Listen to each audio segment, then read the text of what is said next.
I know that some in our audience know the finer points of hockey. The Chris Johnston Show. We are your friends.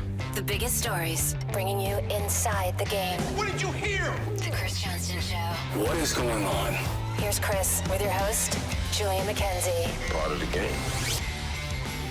CJ, Julian is once again jet-setting around the world, so I've stepped in for him here, and you are about to be jet-setting off to Florida to cover the Stanley Cup Final. Are you excited? Is there like a buzz under your skin getting ready to go see the Cup, hopefully soon get lifted? Yeah, I love this. It's my favorite thing that I get to do in this job is, cover the final series, especially the last night, whenever the final game is, whichever team wins. It's pretty special to be there when it's lifted. They let all the families and friends of the players come on the ice and the staff of the team. And it's amazing that we just get to kind of soak it all in and sort of share in that. So I'm pretty excited. I'm at the anxiety stage where I'm a few hours away from my flight and I haven't even started packing yet. The possibility that this thing could have me on the road till June 25th. And in fact, if it goes to June 25th, I might just go straight to Vegas for the draft. So this is a mega pack. Mm-hmm. So I'm a last minute packer and it's always to my detriment because right now I'm just thinking of all the things I should have done or didn't do, or the load of laundry I got to switch over, or maybe the dry cleaning I got to pick up and all that stuff.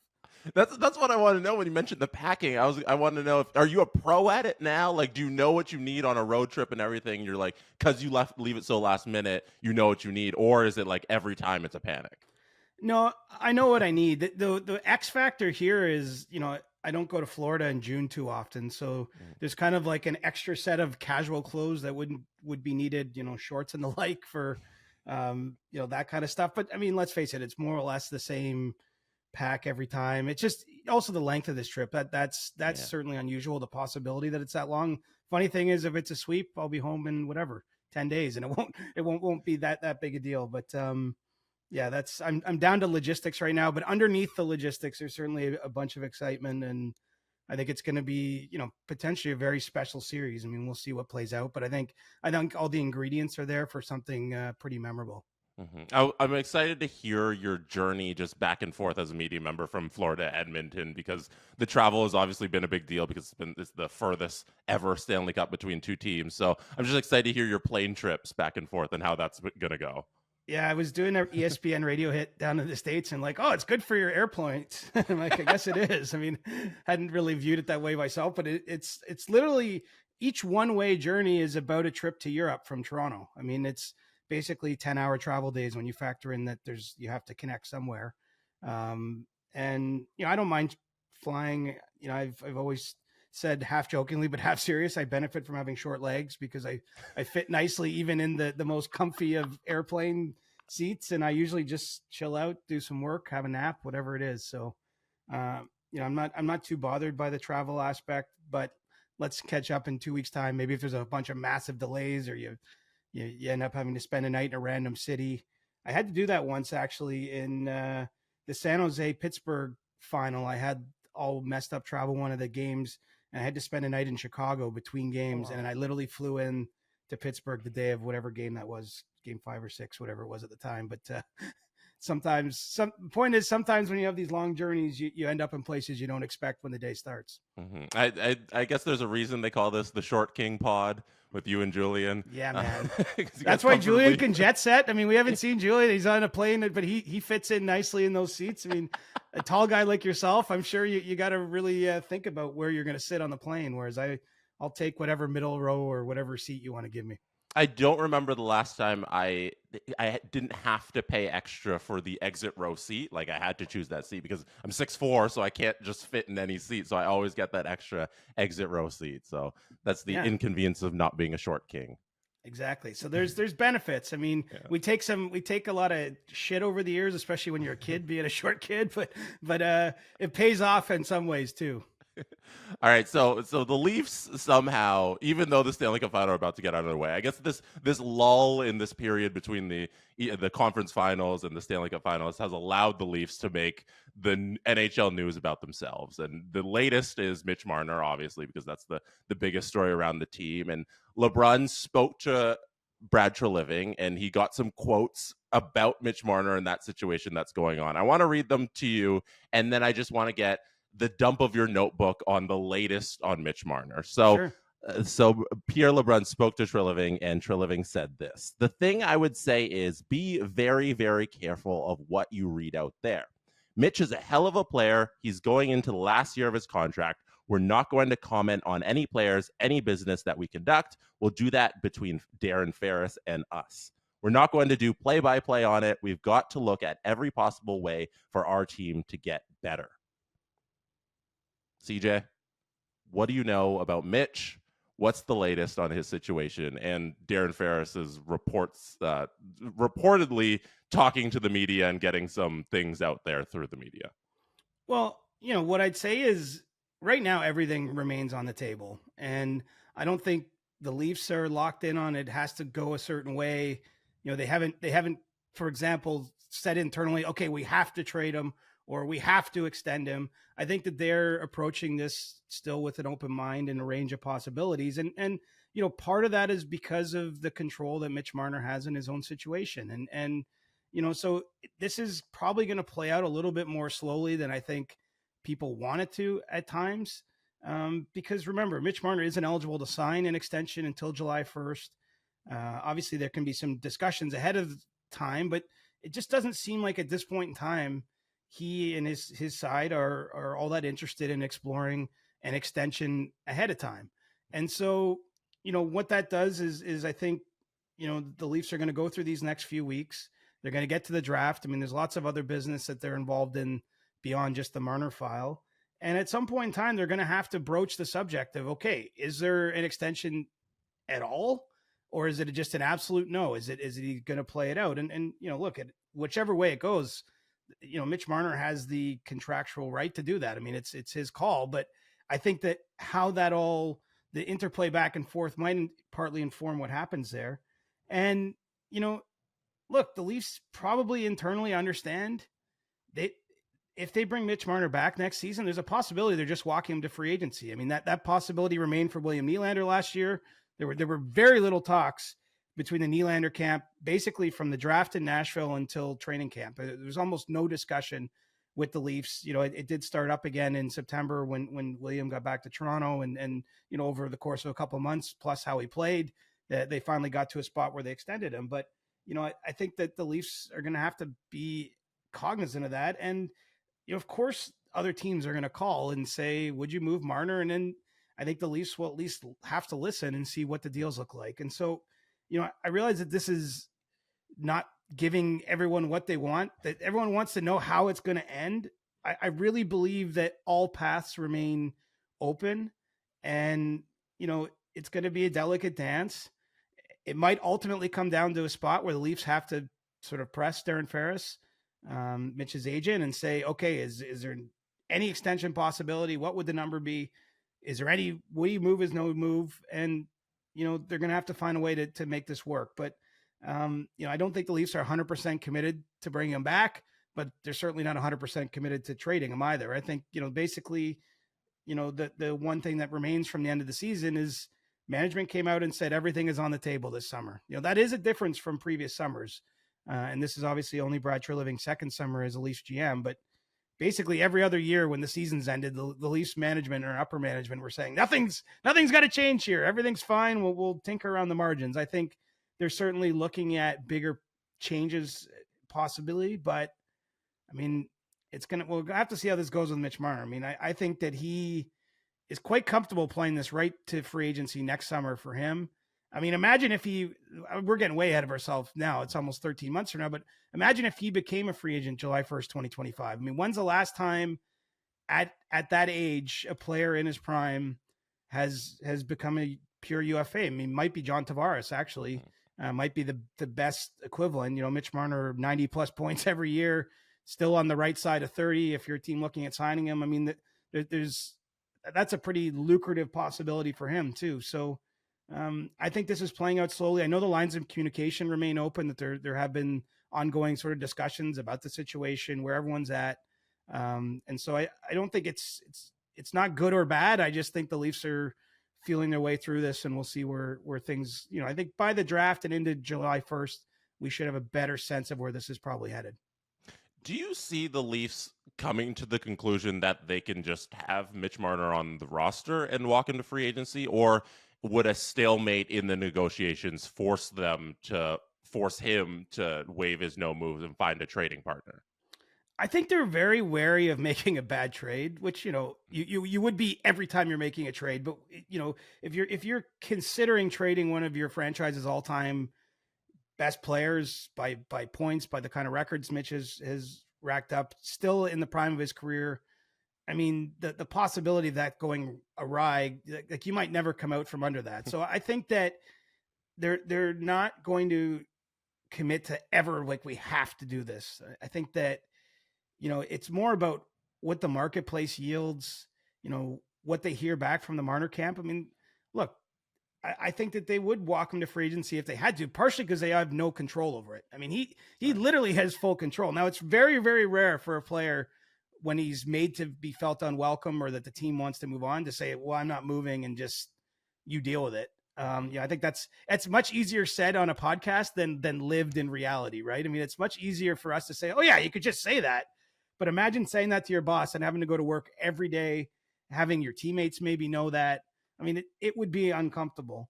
But yeah, the Leafs have to, they have no control in the situation. I mean, they have enough control that they can try to influence things a certain way, but he's got final say. That's why those new movement clauses are very punitive. It's even different than when guys get, say, a limited no trade, a 10-team no trade list. It's very, very different because that just guarantees there's 10 teams, say, or whatever way it's worded. There are a list of teams that you don't need permission to send a player to. You can just make a trade. The Leafs don't have that flexibility here. And so, this is going to, I think it's going to play out slowly. Quite honestly, I don't think we're going to know one way or another for a good number of weeks yet, 100% which way it's headed. And so, it's notable that I think the Leafs are at least willing to consider trading him, but that's a long way from saying it's going to happen or, this is what it looks like. I think that that's still kind of matriculating behind the scenes.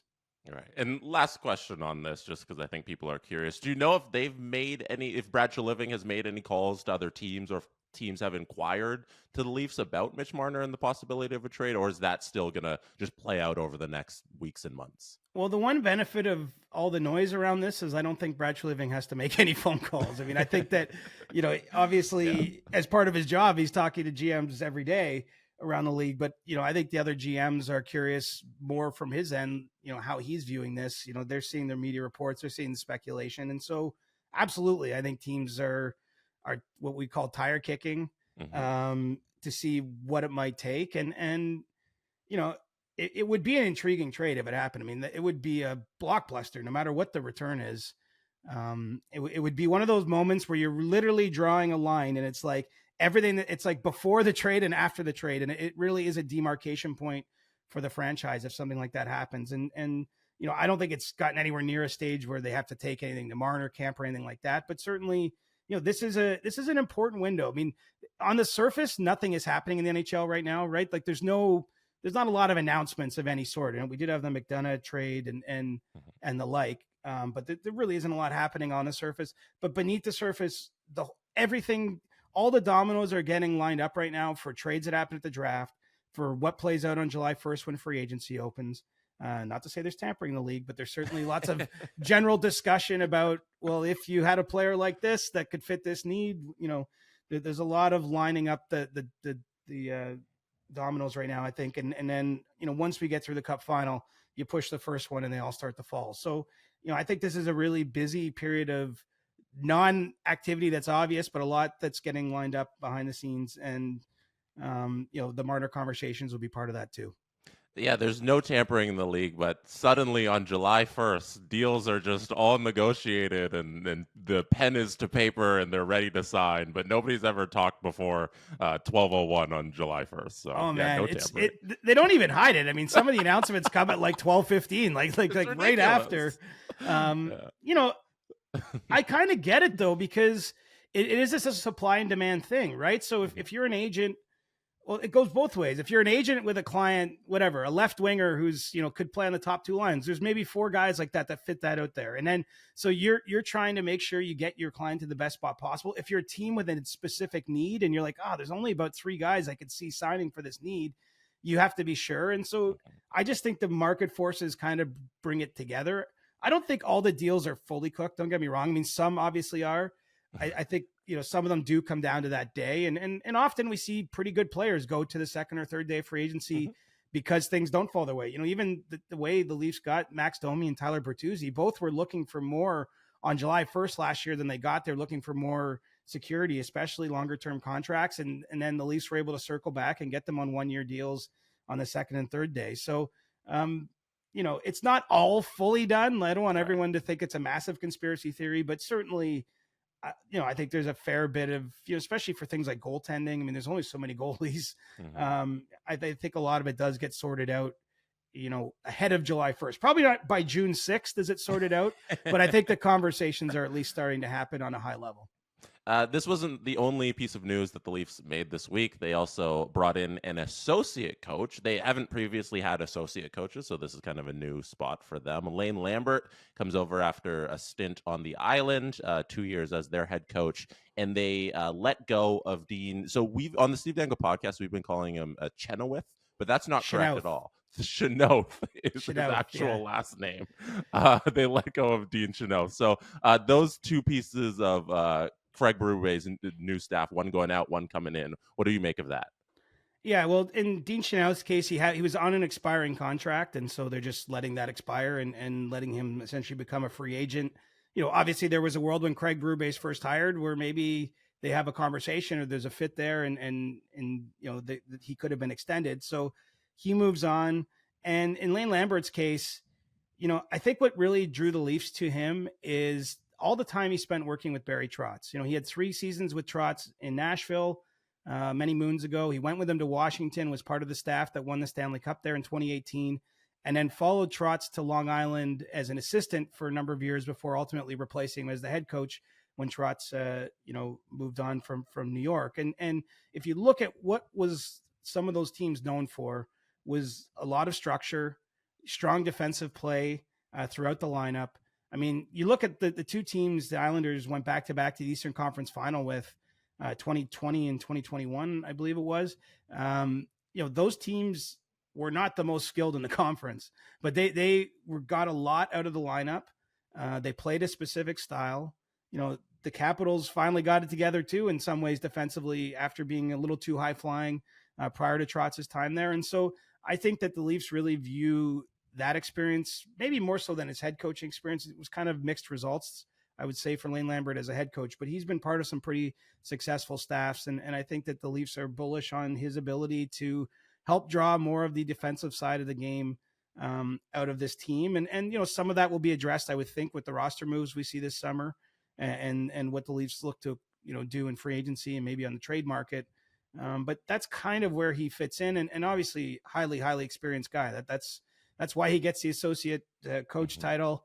That probably means more money, although I don't know what his contract is in this case. But, he comes with all that experience from being part of those teams. A lot of teams that won games, that have played deep in the playoffs, won the whole thing. And that should be a benefit to Craig Berube's staff. And it's still being rounded out. I think this process has been maybe a little bit slower than expected in terms of just finalizing the assistants. But this is a really, really unusual time or unique time for coaches in the NHL. I mean, with all the head coaching changes you've seen, that comes with, the trickle down is, often maybe they'll keep an assistant or 2 from the previous staff, but usually a couple move on. And so there are a lot of it's really musical chairs right now with assistant coaches and the like. And so obviously that would apply to, some of the other guys the Leafs might be talking to or looking at.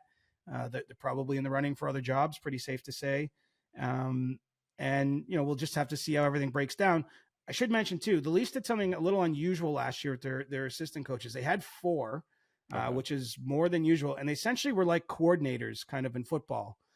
Like they had literally, one person who did power play, one who did penalty killing, one who did the defense, and one who did the forwards. And so I'm not sure if that approach is going to remain.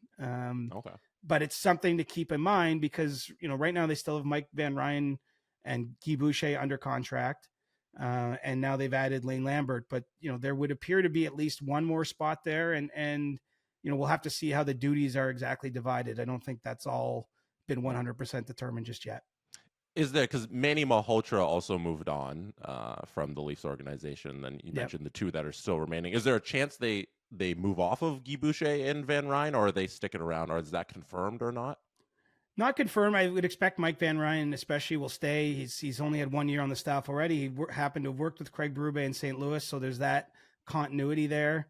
Guy Boucher's in a similar spot in that he's only been 1 year on the Leafs staff.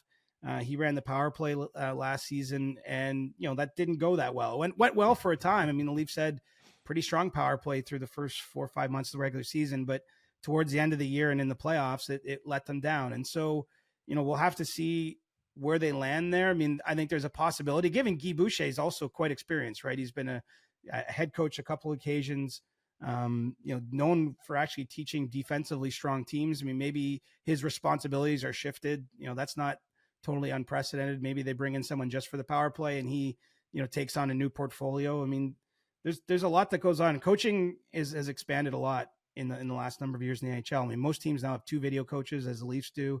As I said, they went to the sort of coordinator setup last year.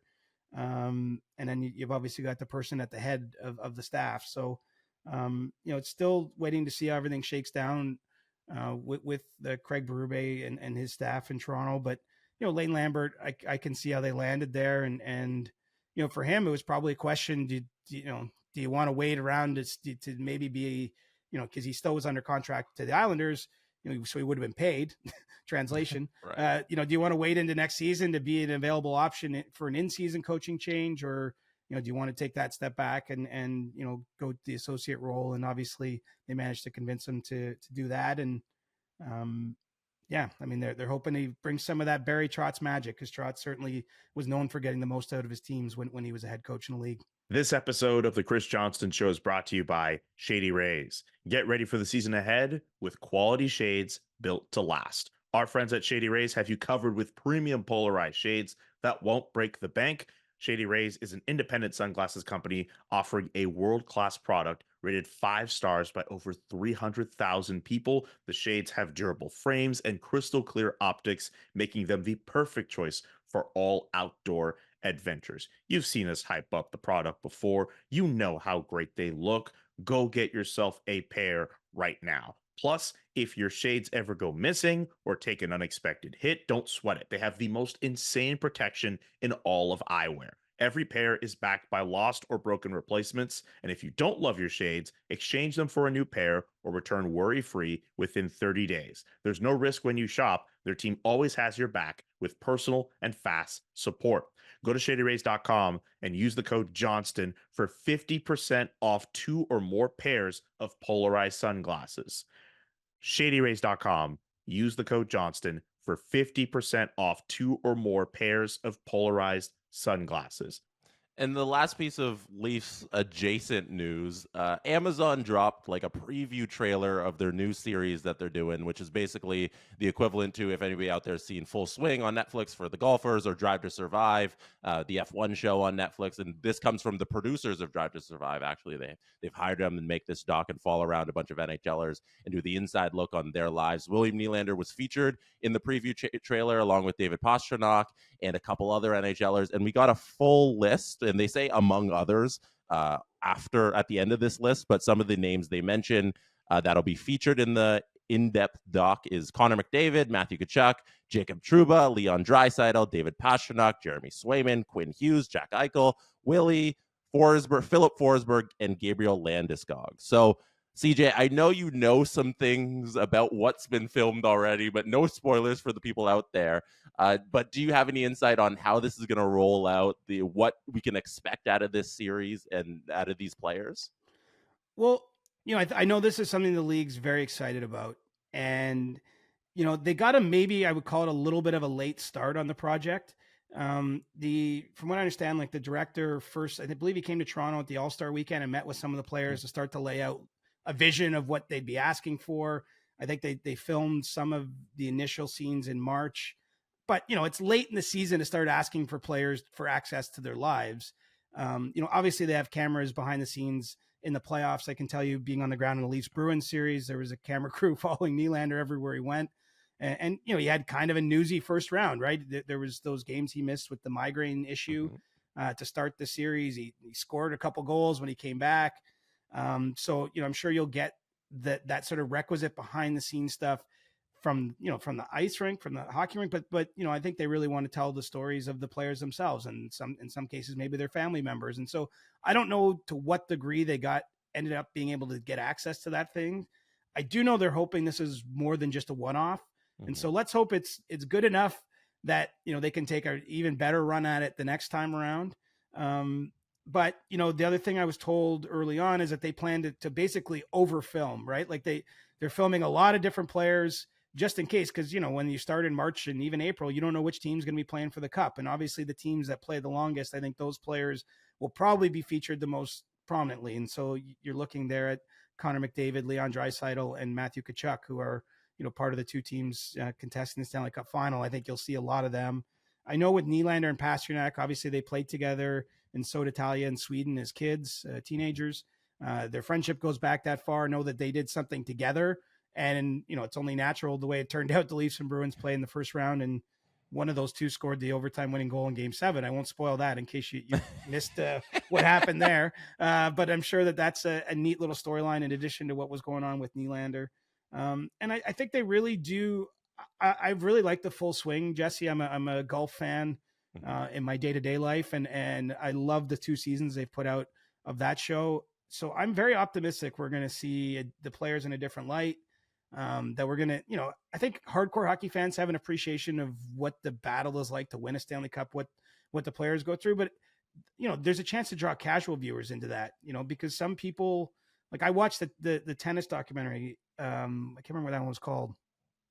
Do you remember? Breakpoint? Breaking Point? Breakpoint, I think. Yeah. But I actually watched some of that, and I watch almost no high-level tennis at all. So, like, I think some people are just drawn to these kind of access sports shows. And so I think there's a hope that it can help sort of, tell the Stars story a little bit more than we're used to seeing in hockey, give a real appreciation to those that maybe don't follow the playoffs so closely, what the players go through. And then, I just hope it's entertaining. So It's all going to be rolled out in the fall, is my understanding.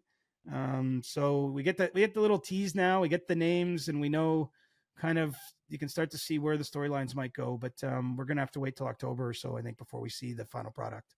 I think it's a real interesting evolution in the NHL because they're behind in this, obviously, because all the other major sports leagues, except for baseball, who I believe is working on one as well, have gone down this route already. The NBA has got one coming out very soon on Netflix. Football Quarterback, we should shout them out too. Quarterback, what I thought was great. It was a great series. I didn't see that one. I should watch it. I loved learning about Kirk Cousins and his family life and everything there. And then they also follow Patty Mahomes, and that's the biggest star in the sport. So that's super interesting. It was great done by them. But the NHL, like, people have been asking for this. All these sports leagues are going down these avenues, and what it did for F1 and growing the game. So it's good to see them getting these players and all these players signing up for this, and hopefully this gives the NHL and the league another push, another avenue where people can discover the game and fall in love with these players and get to know their personalities. Yeah, and what's interesting is they actually brought the producer and the director of the series to Florida for the GM's meetings, basically delivered a message like, this is really important to the league. This is something that we have to get behind. We know traditionally maybe some teams haven't wanted to provide this kind of access, or they've, made it difficult. Like, this is so important. We're bringing these guys in the room, listen to them, trust them. And so, I haven't heard yet how that's gone. I'm sure we'll get a better sense maybe as we get through the playoffs here, as we can debrief a little bit on did they get what they need? Was the players willing enough to engage? Was it the teams putting up roadblocks? But I think that has been part of the problem in the NHL. And I don't even remember way back. I think the first Road to the Winter Classic, the Pittsburgh, Washington one, was the gold standard for me of hockey behind the scenes shows. Like, they really did show different personalities. They showed the coaches losing it on play. Like, it got more and more sanitized over time. Like, even that year that they were embedded with the Leafs for an entire season, and they ended up losing that blowing that 3-1 lead to Montreal in round 1. Like, there had to have been much better things, much more tension behind the scenes that wasn't shown. Yeah. I think because, I've just heard secondhand, I'll call it, that there was a lot of interesting scenes that were like included in the first cut that got cut, because you've got the players themselves, you got the Players Association, you got the league. And so I don't know. I just hope that they're willing to like allow this. I'm not saying it has to be a bunch of swearing, or I'm not even thinking of one thing in particular, but I just hope it's not completely sanitized. Like there's an understanding. I think an audience in 2024 I think that we can understand nuance a little bit more. We don't need as much beeping or like we understand that there's conflict. I mean, part of the amazing part of the sport, frankly, is just how intense it is. Right. And so I hope that comes through. That's just my personal rant, but I do know that at the high levels of the league that this is very important. And every team was told that back in March. Now we'll see if the final product reflects that everyone took that seriously. That's very interesting to hear, because I feel like that's a complete left turn of what we think about the NHL, and that's very forward thinking of them to realize that, getting that behind the scenes access, getting these players to buy in, and having the ability to just, hey, we don't need to cut all of the interesting parts, and we got to show that to the consumer.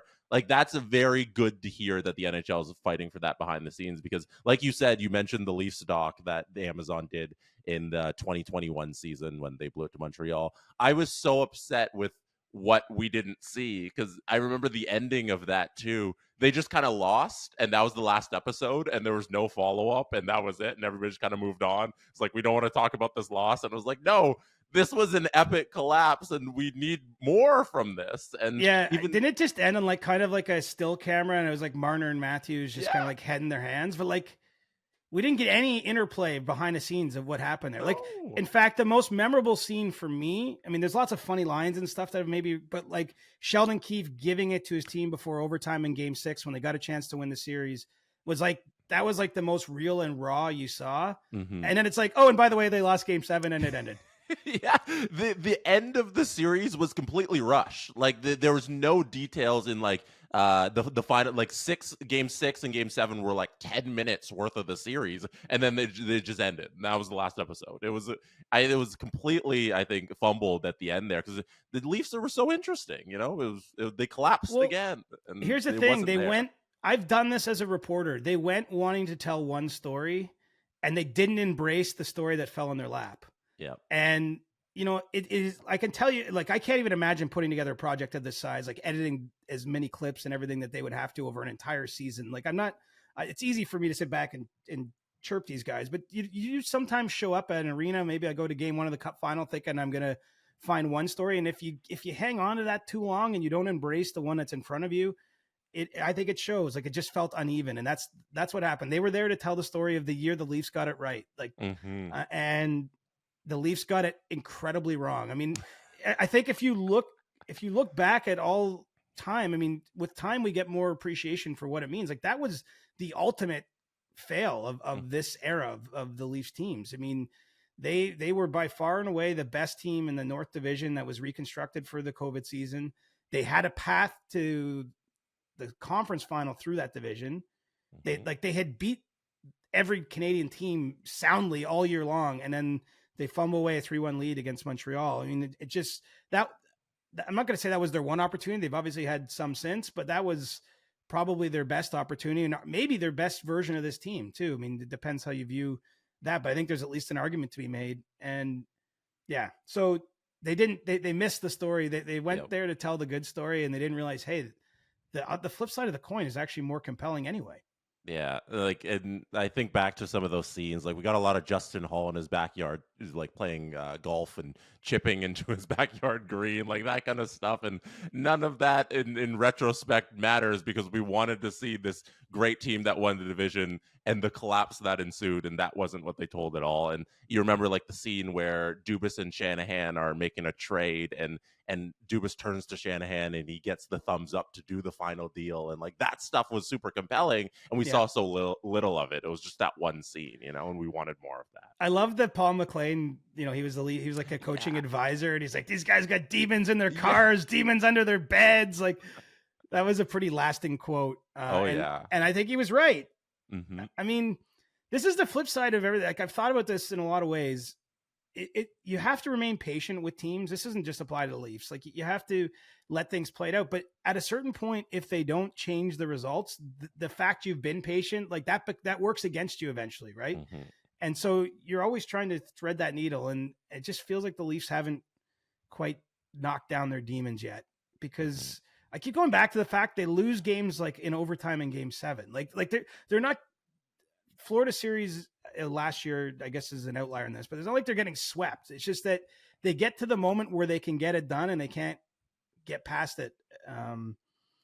Anyway, we're on a tangent now, but we could go on this forever. Like, we keep circling, because what you said about the 2021 season was so true. Like, that was the year to get it done. Watching the path that Montreal took to the finals, the Leafs could have easily been on that run and everything. But we will move on to the big event that is happening, the Stanley Cup Final. And you mentioned some of the story, like when you walk into the arena, the storylines that you're looking to write about, and you're just following the way the game goes. But going into it, I want you to pick maybe 1A and 1B from each side, for the Florida side and the Edmonton side. Let's start with Edmonton. What are you looking at going in? Is it McDavid? Is it Knobloch? Is it Hyman? Is it Connor Brown? Is it Corey Perry? What are the two biggest storylines you're looking at for the Edmonton side? Well, I would be missing the forest for the trees if I didn't put Connor McDavid in 1A. I mean, by far the most compelling storyline in this entire series, if you're not rooting for one team or the other, is the fact we have a generational player with a chance for the first time to win the Stanley Cup, to add something to his legacy that every great player almost in NHL history has done one way or another. Right. And so that alone, just like that possibility. So then what happens next is the story, right? The story is, how does he react to that moment? Can he lift his game? Can he continue? He's put up so many points already, 31, I believe, through 3 rounds. Can he continue that way and get to 40 points, which has only been done 1 or 2 times in NHL history? Or is this maybe a series where things don't drop for him? I mean, like, that's, to me, how it plays out for McDavid, what it means to him, what it means for the history of the sport, for his legacy. I mean, all that stuff, I think, is the 1A storyline of the entire series. And certainly from the Edmonton end, I would call that 1A, because the fact of the matter is, it took him 9 years to get here, and we don't know if he'll get back. I mean, I'd say it's more than likely, but the league keeps growing. Like, it's 32 teams. There's lots of good ones. There's lots of great players. It's not a guarantee. And so, and the truth is too, is a lot of great players lose in their first trip to the Stanley Cup. Gretzky lost in his first, Crosby lost in his first. You know, you can go down the list. It's obviously not every player ever.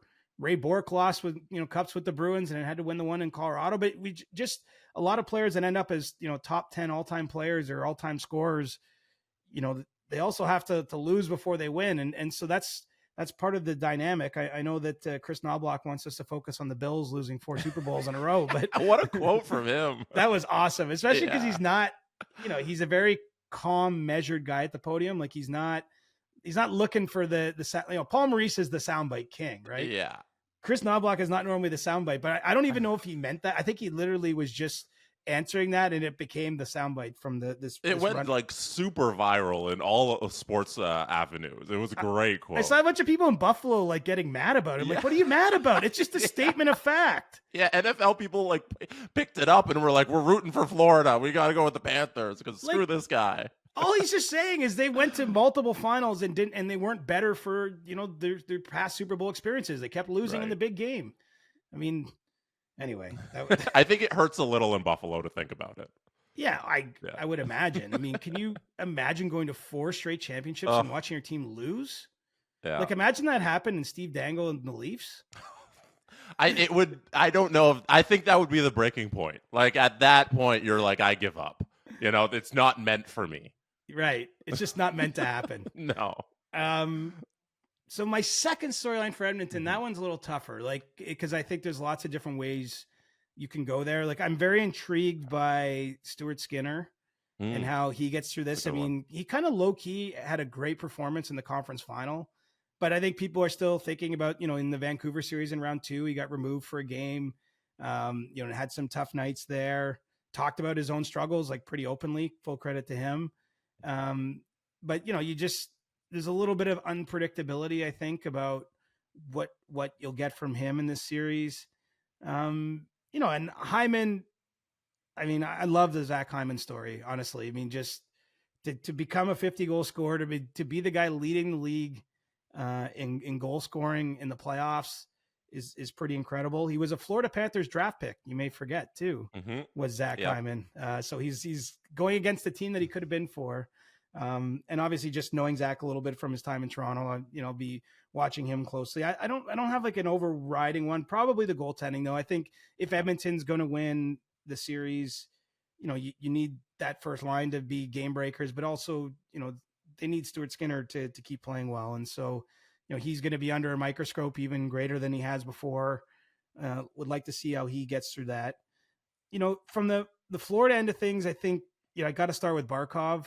He's done such a great job in these playoffs of shutting down all the top talent he's lined up against, the Kucherovs and the Panarin, Zibanejad.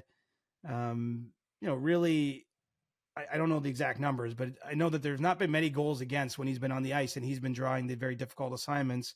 Well, you can't get a harder assignment right now than the Ryan Nugent-Hopkins, Zach Hyman, and Connor McDavid line. Yep. And I suspect, especially for the first two games, which started on home ice and the Panthers have last changed, that he's going to see a ton of head-to-head ice time with them. And so, how he handles that rises to the occasion. I mean, Florida, we take for granted because they're in their second straight cup, but they, losing a cup and getting back the next year is not the easiest thing to do. I think it's the second time in 40 years something like that's happened. So, there's a lot on the line for them because they've been here and they know what it feels like to watch the other team celebrate with the jug.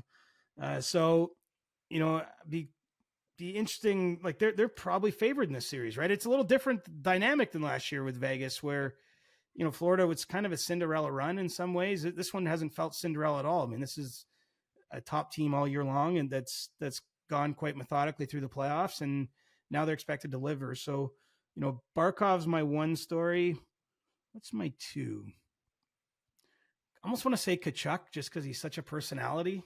Yeah. And, a little bit of history there from the Battle of Alberta days when he was on the Calgary side. Like you kind of feel like you got Corey Perry in this series. You got Tkachuk, you got Sam Bennett. Like it feels like there's going to be maybe a little more animosity, even though it's not two teams that have natural animosity. They don't play each other very often. I think it'll be a series with some spice to it. And so I guess I'm looking at that's kind of the Panthers game a little bit. They like to play in the alley. So, Tkachuk / Bennett,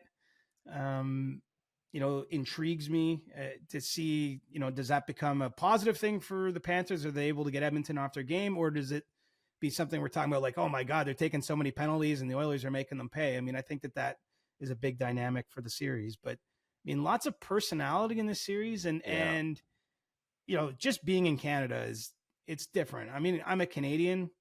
I don't know if a neutral views it that way. If you're a big hockey fan from Texas, maybe you don't care there's a Canadian team in it, but I do think that the scenes and the vibe in Edmonton in particular are going to be pretty crazy. And yeah, I mean, 1993, man, I know that I don't even have time for this argument about Canada's team thing. Like, I just think it's so self-evident, but it would be pretty cool if you don't have a rooting interest just to see a Canadian team win, especially if they could win it in their own city. I think it's weird that people think it means nothing. Like it means something if Canada wins. Well, of course. I mean, there's no country on earth where the sport has more prominence than it does in Canada. Like there's more players that play minor hockey in Canada than any other country in the world. We produce more NHLers. We produce more stars. Connor McDavid happens to be from Canada. As did Sidney Crosby, Wayne Gretzky, Mario Lemieux, Bobby Orr, down the list, Gordie Howe. So Jean Beliveau, but yes, like hockey matters here. That doesn't mean that if you're watching from the Maritimes, you give a shit about the Oilers per se, but like it would be I think everyone can understand the passion that it's markets would feel. It's like when the Red Sox finally ended their drought, right? Like, I think even if you're not a Red Sox fan, like, how important the team is there, how long it had been, everything they'd been through. Like, I think there's an element of that for the country.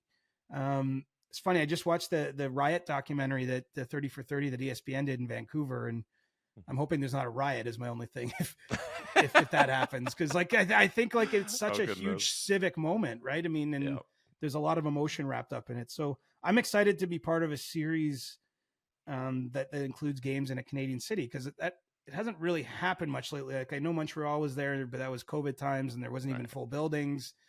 Then you got to go to Vancouver 2011. Yeah. The point is, it's been a long time, even since the Canadian markets had a chance to do something like this. And obviously I think the Oilers have every reason to feel like they can win the series because I picked them in 6. So hopefully that's not a jinx for them.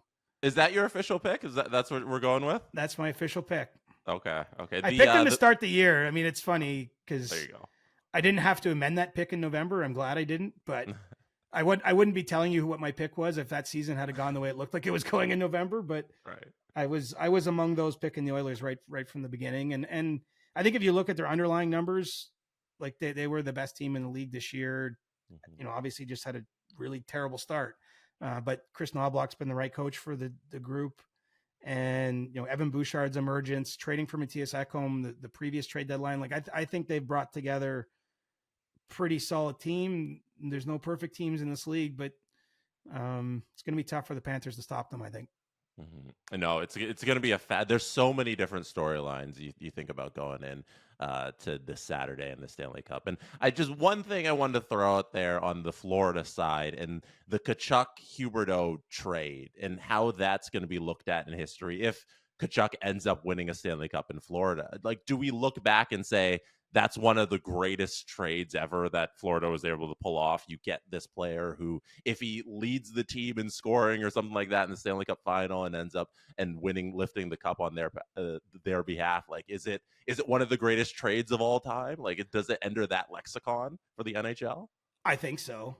I mean, he's been their star player now in 2 straight runs to the cup final. Unheard of that they could trade for that guy in his prime and have that become the case. I mean, the interesting debate is if you're Bill Zito, what's Bill Zito's best trade? He also traded for, Sam Bennett, Sam Reinhart, Brandon Montour, like a bunch of the key parts of this team were acquired in deals in a 18-month window. Tkachuk's obviously just I would say the best and most impactful player among that group, although Reinhart just had 57 goals this season. So maybe I should be careful with being too strong on that point, but I think it could go down as one of the best trades ever. I don't know how that makes you feel if you're a Leafs fan and, the GM on the other side of that trade was Brad Treliving in Calgary, but I don't even put that together, but I don't even mean this as a shot. Like, he was in a tough spot in that deal, right? He had context. Well, he had Matthew Tkachuk, who wasn't willing to sign a long-term deal in Calgary, who was 1 year from being a UFA. What do? Do you sign him to a 1-year deal and walk him away? Obviously they opted to try to work with him and, maximize the return and at least get pieces back. But there could be some hallmarks here if you're not careful with a Marner trade, right? Because I don't think in the moment anyone thought it was the fleecing it looks like now. In Huberdeau and Weegar, they got 2 pretty good players, and Huberdeau was coming off 114-point season or something like that, or 10-point season, whatever it was. But unfortunately, he was the older player. His game hasn't either fit in Calgary, or he's taken enough of a fall off, or a combination of the two. They signed him to a monster extension. That's an overpay. So this is the danger, I guess, when you're moving. When you're not trading pawns here, right? Like when you're trading like the king or queen on your chessboard, you better be careful that you make the right move. And so I know you weren't bringing that up in relation to Marner, but it kind of ties with our earlier conversation that if you just feel like just moving him solves a problem, opens 11 million in cap space, like, yeah, on one hand, yes, but on the other, if he goes and wins a Stanley Cup in 2 years somewhere else, you might go like, and you're sitting here with like kind of magic beans. You're like, that doesn't look so good. Yeah, that's a perfect segue to our last little bit of news and notes. It's a trio of players who are on the block right now. I assume no trade's going to get done within the next couple of weeks as the Stanley Cup Final is underway, but the Carolina Hurricanes are very open about moving off of Marty Necas, and the Vancouver Canucks, who tried to get him when they were negotiating with Elias Pettersson and the Montreal Canadiens, who need scoring and a high-end skilled forward like Necas, have been the front runners in the news that has been out there. And apparently half of the league's teams, according to Pierre LeBrun and The Athletic, have also called on Marty Necas. Do you have any info on where he could land as the Hurricanes look to move off of him? It's going to be a tough deal to make. Carolina is in a situation where they don't want back futures or draft picks or anything like that. And so, how many teams can give them a player that makes it make sense? And that team wants to give up that player for I think it's hard to find a fit, which is, you can understand why there's immense interest in the guy, but he's also coming off a down year for himself personally. He's only got 2 years of control left for whatever team, trades for him. So you're either signing him to a short-term deal and potentially walking him right out the door as a UFA, or you're signing him to a long-term deal, in which case you're going to have to spend a lot of money and not be sure what you have as part of this. And so absolutely, like team like Montreal has interest, the same way they've called on Trevor Zegras in Anaheim. They're looking for players that fit the window of kind of the guys they've drafted in the last number of years, right? These guys fit the window. They're 24, 23 years old kind of thing. Presumably they can grow with the core of the team. I just don't know if they're going to be able to give Carolina what it wants. And I certainly think the Hurricanes are willing to bring Necas back. As much as they're open about wanting to deal him, I think he would like a fresh start. I believe he's made trade requests, in fact, in the past like couple seasons more than once. And so, may ultimately be that Carolina and he have to live together, and they're signing him to that extension and maybe trying to get a fresh start, give him different power play usage or something that maybe, fuels what he feels like he needs in terms of his deployment. But, there's a lot of interest in him, but I don't get the sense that anything's close or anything like that. I would also say, though, there's nothing that prevents the trade from happening during the Cup final. I mean, I think it's safe to say it won't happen on a game day. The league would probably urge the teams to register a trade if one gets reached on some of the off days during the series, but there's not a complete news moratorium. I just don't think there's too much business that has to get done in June that there's no, it might be kind of an unofficial, like, hey, if it can wait, make it wait. But I do think that there's a world where you see, whether it's Necas or someone else, I could see a trade being made in this window. It's not, there won't be a lot of them, and it's not particularly likely, but it is possible.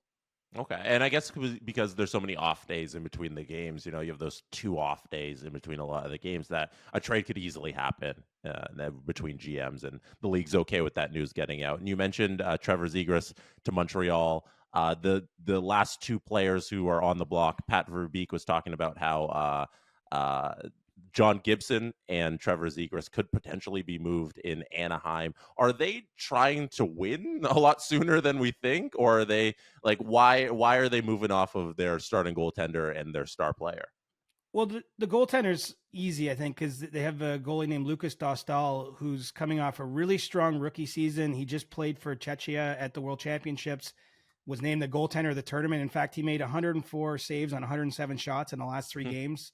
That being the quarterfinal game, semifinal game, and gold medal game. So the most important games that his team faced in the tournament, and he was virtually unbeatable. And I just think they're very high on him. And, it might be time with John Gibson too. I mean, he's been there a long, long time. That team hasn't, it's kind of been treading water, I guess is the best way to say it, near the bottom of the league for the last couple of years. I mean, I think that they would be doing right by him if they could find him maybe a spot where he gets a chance to be back on a team with, more soon playoff ambitions and things like that. And you obviously just potentially creating room for Dostal then to take over as the goalie that plays most of your games. Zegras' situation is a little different. I think it's been some ups and downs getting him to embrace both sides of the puck, I guess would be one way to put it. And maybe the fit just hasn't been quite right. And so, I think the Ducks view it as a chance potentially to, turn him into another asset to rather than, grind through it and hope he figures it out or gets to play a way that they deem would be best for him.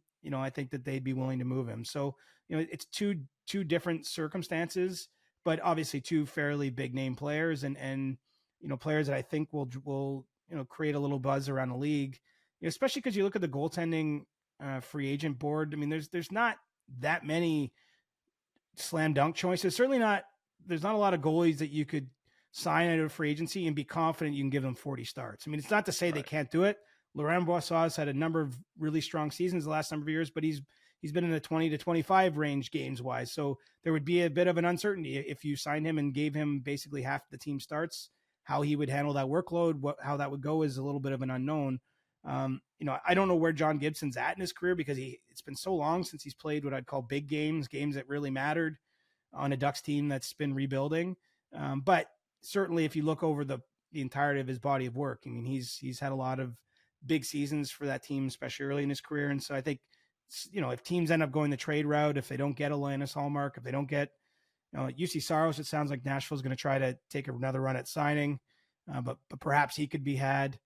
Jacob Markstrom, the rumors that won't go away, you could see him being traded. I think some of the biggest moves for teams looking for goaltending will be done via trade rather than free agency. And so I think that's where Gibson could fit in as well. Mm-hmm. And lastly, to end out the week on the CJ show, stick taps as usual. And I'm going to give you a moment to speak on my stick tap, which goes to Joe Pavelski, who announced that this was going to be his last season, and he knew it all season long. And now he's officially spoken it publicly, and he's not coming back. And I think he's a surefire Hall of Famer, one of the greatest American-born hockey players of all time. And it's just, we talked about the McDavid getting a Stanley Cup onto his resume because that's what the greats in the sport do. So it's disappointing to see that Joe will end his career without that Stanley Cup through all those years in the competitive San Jose teams. And then Dallas gets so many shots at the cup and he just doesn't get one at the very end. So happy retirement to Joe Pavelski. Do you have any thoughts on his career? Say it ain't so, Joe. Say it ain't so. No, I mean, good for him for going out on his own terms, evidently. I mean, he did say it's not officially official, but that's where he's at. So he did leave maybe the smallest amount of wiggle room to reconsider things. But I mean, look, it's pretty incredible if you look back at time. He was part of that 2003 draft class, which at the time was very much hyped. I believe every first rounder in that draft played at least one NHL game. And he was taken 205th overall and ends up with the most goals, the most points from that draft class. I mean, if you look at his playoff scoring rates, I mean, he was a big game player, consistently, helped drive the Sharks on long playoff runs. And then the last 5 years here in Dallas, went to 7 conference finals, 2 Stanley Cup finals, and unfortunately just didn't find a way to get his hands on the Stanley Cup.